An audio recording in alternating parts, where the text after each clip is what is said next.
friends, welcome to lecture 3. Today we are going to learn about the view options. I am sure that you have consumed the first two lectures with very much practices and listening to the lecture twice or more, because listening and practice makes you permanent.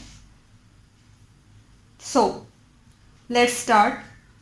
From the view options, we will first see the first three options that we have. We'll quickly access to this three options. This all worksheet is in normal view, and there is a page layout.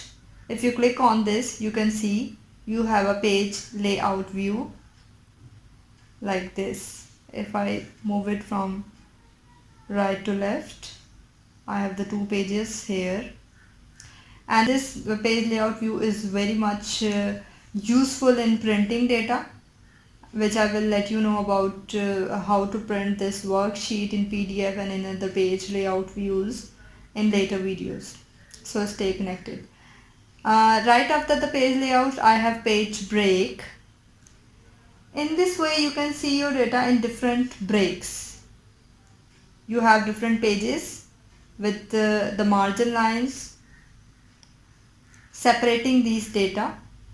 You can see if I scroll down, there is a page break horizontally, and there are page breaks vertically. If I scroll down more, I can see different more pages. Okay. Right after these three options, we have a zoom slider. First of all, we will come to the normal view because we are going to work this normal view.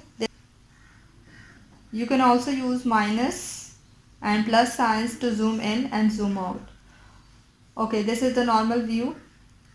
Now I will let you know that we have these options in our ribbon tab, the view options. This is the view option. You have normal, page break. I click on this page break, page layout, and custom views. Different types. About custom views, I will let you know in my later videos. First of all, we come to the normal view. There is also a zoom to selection, and zoom 100%. If you want to zoom 100%, click on this, and this is zoom 100%.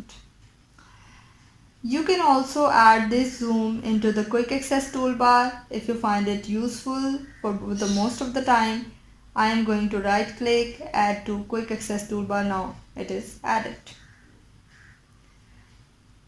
Okay, there are the check boxes. This bar is the check box. If you want to remove the grid lines, you can untick. Now you can see my grid lines are disappear. If I tick this, because it makes work easier, I will tick this, my grid lines are come back. Check boxes are available here. After check boxes and view options, there is a split option. You can use this to split your data into 4 portions or 2 portions, whatever you want.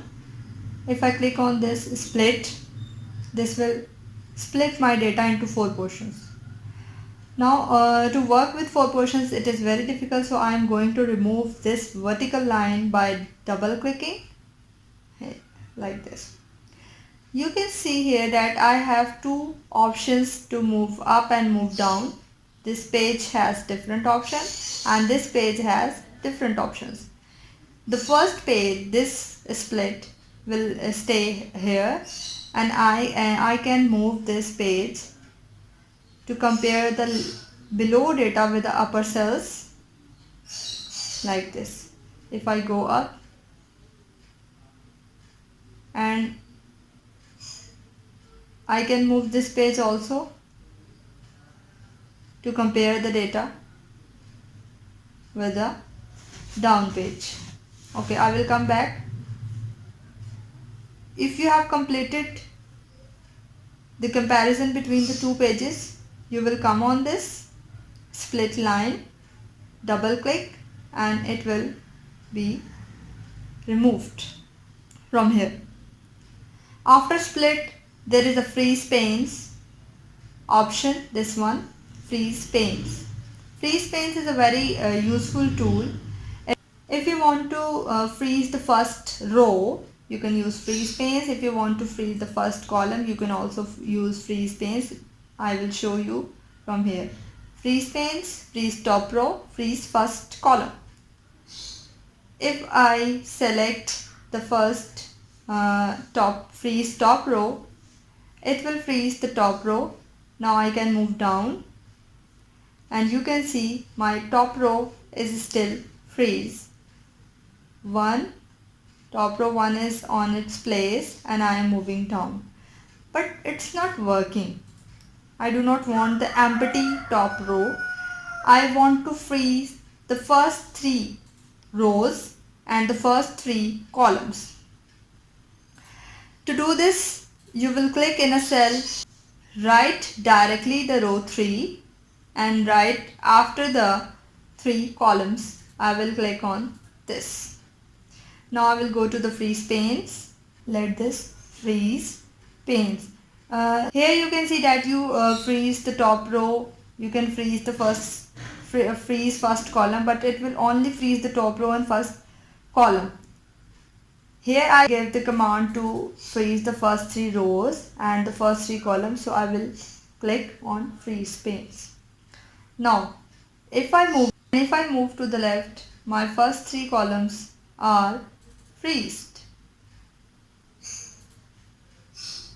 like this.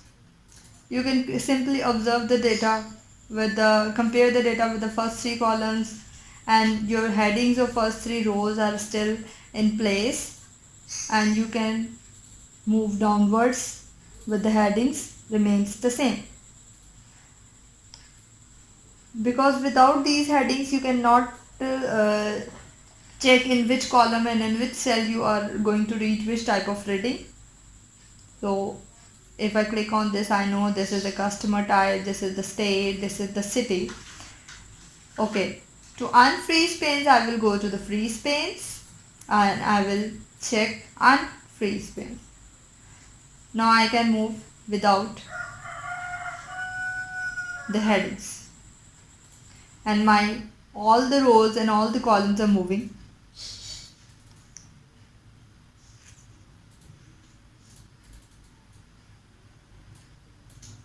Now I am going to tell you about the very interesting option, the switch windows. If you have opened the 2 workbooks in Excel and you want to switch between the 2, and if you have opened multiple workbooks in Excel and you want to switch among the 1 and among the 2 with the quick steps, here I show you file, open. Let's say I open select and navigate the second workbook. Now you can see I have 2 workbooks, workbook 1 and workbook 2. Okay, and you want to switch between the 2 workbooks. You will go to the view option and there is the option of switch windows. If I click on this will give me to the opened 2 workbooks.